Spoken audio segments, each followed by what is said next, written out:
YouTube पर हज़ारों videos बन रही हैं हाइट के ऊपर, उनमें से कुछ तुमने भी देखी होगी। और इससे मुझे अपना पास्ट याद आता है कि कैसे मेरी हाइट 5 फीट पे अटक गई थी और मेरी हाइट अटकी थी अराउंड 2.5 सालों के लिए। ये बात है लॉकडाउन के टाइम की, जहाँ 2.5 सालों तक मेरी हाइट बिल्कुल भी नहीं बढ़ी, और अगर बढ़ी तो पता भी नहीं लगता था कि बढ़ी है या नहीं। और ये मजाक की चीज़ नहीं है, मेरे घर वालों ने भी ये चीज़ नोटिस करना स्टार्ट कर दी थी। लॉकडाउन के बाद जब मैं अपने दोस्तों से मिला तो जो दोस्त मुझसे छोटे थे उनकी हाइट भी अब मुझसे ज़्यादा थी। मैं बहुत ज़्यादा केयरलेस था, मुझे इन चीज़ों से उतना फ़र्क नहीं पड़ता था। लेकिन उस मोमेंट पर मुझे रियलाइज़ हुआ कि मेरे साथ क्या हो रहा है। मेरी हाइट बढ़ने का जो रेट है वो बिल्कुल भी नॉर्मल नहीं है। जिस एज में बाकियों की हाइट पीक कर रही थी मैं केयरलेस था। मेरे साथ मेरे घर वालों को भी लगने लगा कि मैं एवरेज हाइट भी रीच नहीं कर पाऊंगा। लेकिन लॉकडाउन के ख़त्म होते ही वो हुआ जो किसी ने एक्सपेक्ट नहीं किया था। सिर्फ 1 साल में मेरी हाइट ड्रास्टिकली बढ़ी। जो नॉर्मल हाइट ग्रोथ रेट है उसका डबल इवन ट्रिपल बढ़ी। इवन दो मुझे रियलाइज़ होता था कि मेरी हाइट शायद दूसरों से छोटी है, लेकिन मैं कभी भी उस पर इतना इनसिक्योर हुआ ही नहीं कि मैं उस पर ध्यान दूं। मैं फिर रिपीट कर रहा हूँ, मैं केयरलेस था। मुझे फ़र्क नहीं पड़ रहा था कि मेरे साथ क्या हो रहा है। उस टाइम मेरी एज इतनी नहीं थी कि मैं फ्यूचर के बारे में सोचूं, इसीलिए उस टाइम तक मैंने कोई वीडियो नहीं देखी थी हाइट के ऊपर। तुम चाहे मानो या ना मानो, लेकिन एक चीज़ रियलिटी है जिससे कोई मना नहीं कर सकता। अगर तुम्हारी हाइट छोटी है तो हाइट छोटा होना ही तुम्हारी आइडेंटिटी बन जाती है। हाइट ये नहीं बताती कि आगे चल के तुम फेल होगे या सक्सेसफुल। तुम्हारे दिमाग में एग्जाम्पल भी आ रहे होंगे कि इसकी हाइट छोटी है, वो बहुत ज़्यादा सक्सेसफुल है। मैं मानता हूँ ऐसे बहुत लोग हैं जिनकी हाइट छोटी है लेकिन उनका नाम पूरी दुनिया जानती है। लेकिन ये सारी चीज़ें तब सेंस बनाती हैं जब तुम्हारी एज 21 के ऊपर हो, क्योंकि अब तुम कुछ नहीं कर सकते, तुम्हारे पास आखिरी ऑप्शन सर्जरी ही है। लेकिन अगर 21 के नीचे हो तो कोप करना बंद कर दो। सिर्फ जेनेटिक्स मैटर करते हैं, ये चीज़ सच नहीं है। जिन्हें कुछ नहीं करना वो कोप करते रहेंगे। तुम्हारे पास अभी भी मौका है, इसीलिए इस वीडियो को पूरा देखो। वैसे भी अभी समर वेकेशन चल रहा है तो यही सही टाइम है तुम्हारी हाइट को अपने मैक्सिमम पोटेंशियल पर पहुंचाने के लिए। पहले बेसिक्स से स्टार्ट करते हैं जिन्हें तुम आज से ही ठीक कर सकते हो। क्या तुमने कभी नोटिस किया है कि सुबह तुम्हारी हाइट टॉलर फील होती है? तुम्हारी हाइट में 2 से 3 इंच का फ़र्क आता है, और इसका रीज़न है खराब पोस्चर। सुबह तुम्हारी स्पाइन खुली हुई होती है क्योंकि रात भर तुम्हारी बॉडी रिलैक्स थी, इसीलिए हाइट में 2 से 3 इंच का डिफरेंस आता है। सिर्फ पोस्चर को सही करने से ही तुम्हारी हाइट में 2 से 3 सेंटीमीटर का डिफरेंस आ जाता है। सेकंड पॉइंट है पुअर न्यूट्रिशन। ये भी एक बहुत बड़ी गलती थी जो मैंने की थी। मैं खा तो रहा था लेकिन उसमें ज़्यादातर चीज़ें जंक फूड थी, ऐसी चीज़ें जो हाईली प्रोसेस्ड है और उनसे सिर्फ नेगेटिव इफेक्ट ही पड़ता है बॉडी पे। अगर तुम्हें लगता है तुम बहुत ज़्यादा खाते हो, लेकिन मैक्सिमम चीज़ें जो भी तुम खा रहे हो उनमें अगर हाई क्वालिटी का प्रोटीन नहीं है, बल्कि ये भी छोड़ो जो तुम खा रहे हो वो सिर्फ ऑयल, शुगर और मैदे से बनी हुई है, देन दुनिया की कोई भी चीज़ तुम्हारी हाइट नहीं बढ़ा सकती। मुझे भी लगता था कि मैं पूरा न्यूट्रिशन ले रहा हूँ लेकिन फिर भी मेरी हाइट नहीं बढ़ रही है, पर ये कहीं से भी रियलिटी नहीं थी। मेरी डाइट भरी हुई थी उन चीज़ों से जो हाइट रोकने में पूरा सपोर्ट करती हैं। एज अ टीनेजर शुगर को आज से ही कम्प्लीटली बंद कर दो। तुम्हारी डाइट में 15% से ज़्यादा प्रोसेस्ड फूड नहीं होना चाहिए। वैसे तो होना ही नहीं चाहिए, लेकिन जिनसे कंट्रोल नहीं हो पाता ये उनके लिए है।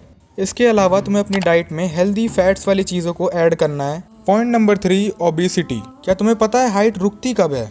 जब तुम्हारे ग्रोथ प्लेट्स परमानेंटली बंद हो जाते हैं। मतलब तुम्हारे ग्रोथ प्लेट्स जब तक ओपन है तुम्हारी हाइट तभी तक बढ़ेगी। एंड ओबेसिटी तुम्हारे ग्रोथ प्लेट्स को जल्दी बंद कर सकता है। फैट परसेंटेज ज़्यादा होने से तुम्हें हार्मोनल इम्बैलेंस होगा, और ग्रोथ प्लेट्स का जल्दी बंद होना तो कंफर्म ही है। मतलब अगर तुम्हारी हाइट 19 तक बढ़ने वाली थी तो क्या पता वो 17 पर ही स्टॉप हो जाए। इसीलिए अगर तुम बहुत मोटे हो तो फैट परसेंटेज अभी से कम करो। बाकी इनकंसिस्टेंसी के चलते चैनल डाउन है, जिसे वापस फॉर्म में लाना बहुत आसान है, इसीलिए इस वीडियो को लाइक और हाइप भी कर देना। वापस वीडियो पर आते हैं। इसके अलावा है स्मोकिंग एंड अल्कोहल। अगर तुम भी इन चीज़ों से एडिक्टेड हो then you are cooked.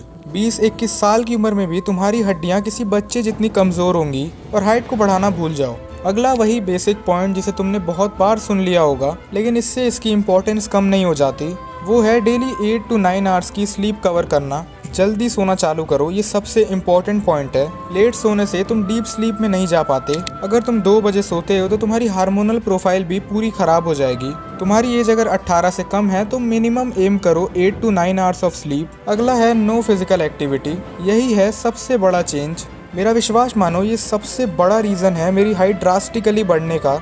Lockdown के चलते मेरी फिजिकल एक्टिविटी बिल्कुल ज़ीरो थी, और कोई कितना भी फोर्स कर ले मैं उस टाइम तक हिलता नहीं था। अगर तुम्हें भी लगता है कि फिजिकल एक्टिविटी से कुछ नहीं होता तो तुम शॉक हो जाओगे।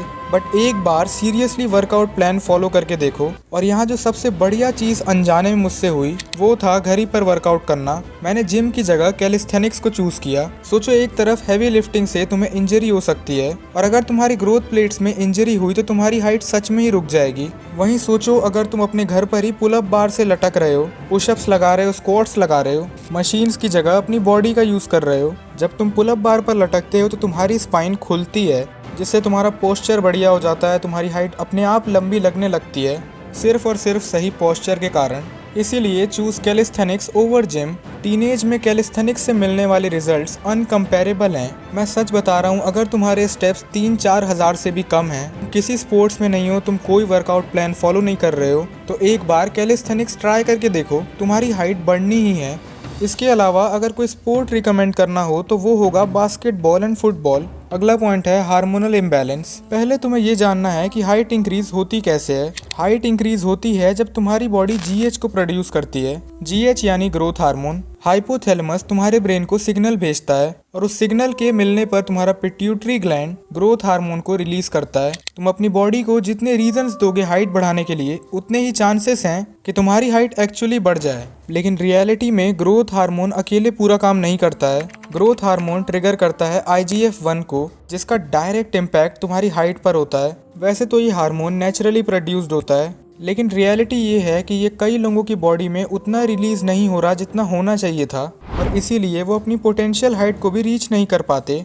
अगर तुम्हारे ग्रोथ प्लेट्स अभी भी ओपन हैं तो इसीलिए ज़रूरी है कि हमारी बॉडी मैक्सिमम GH हार्मोन को रिलीज़ करे, और इस हार्मोन का सबसे बड़ा एनिमी है शुगर। आई होप कि जब मैंने तुम्हें पहले शुगर को कट ऑफ करने के लिए कहा था तो तुमने उसे सीरियसली लिया होगा। शुगर वाले पॉइंट को इग्नोर मत करो, because it literally kills your GH production. इसके अलावा मैक्सिमम GH प्रोडक्शन के लिए ये 3 चीज़ें इंपॉर्टेंट है। अब अगला पॉइंट है fasting. It is advance and powerful. पहले ही बता रहा हूँ, अगर तुम्हारी एज 15 या उससे भी कम है तो इसे बिल्कुल मत फॉलो करना। सच कहूँ तो इसके फ़ायदे तो बहुत हैं, लेकिन इसे सही से करना भी बहुत ज़रूरी है। मतलब इसमें तुम दिन भर में 12 से 14 घंटों के लिए कुछ नहीं खाओगे। मतलब जितनी भी कैलोरीज तुम्हें लेनी है वो दिन के तुम फिक्स 10 से 12 घंटों में ही लोगे। तो 12 घंटे की फास्टिंग के लिए तुम मान लो कि जैसे तुमने रात को 9 बजे खाना खाया तो तुम अपनी अगली मील डायरेक्ट सुबह के 9 बजे कंज्यूम करोगे। मतलब तुम्हारे खाने के बीच में 12 घंटे का टाइम है, और इसे तुम मैक्स टू मैक्स 14 आवर्स तक के लिए भी ले जा सकते हो। जैसे मान लो तुमने रात के 8 बजे खाना खाया है तो तुम अगली मील सुबह के 10 बजे लोगे। मतलब तुम्हारी ओवरऑल मील्स के बीच में 14 घंटे का गैप होना चाहिए।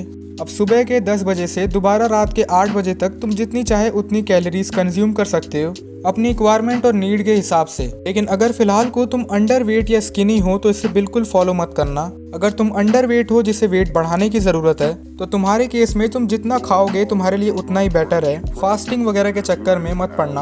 आई होप कि तुम समझ पाए होगे कि मैं तुम्हें कम खाने को नहीं कह रहा हूँ, मैं तुम्हें सिर्फ स्पेसिफिक टाइम के अंदर खाने के लिए कह रहा हूँ। ये तुम्हारे GH प्रोडक्शन को 10 to 30% इंक्रीज कर सकता है। इस वीडियो में मैंने सबसे इम्पोर्टेंट पॉइंट्स को कवर किया है, इससे ज़्यादा तुम्हें किसी चीज़ की ज़रूरत नहीं है। यहाँ तक आए हो तो वीडियो को लाइक, हाइप और सब्सक्राइब भी कर ही देना। टारगेट रख लेते हैं 2 लाख हाइप पॉइंट्स का। बाकी अगर अब चाहो तो तुम मेरी ये वीडियो भी देख सकते हो, और अगर अब तुमने सब्सक्राइब कर लिया है तो हम दोबारा मिलेंगे, नहीं तो शायद ही हमारी आखिरी मुलाकात थी।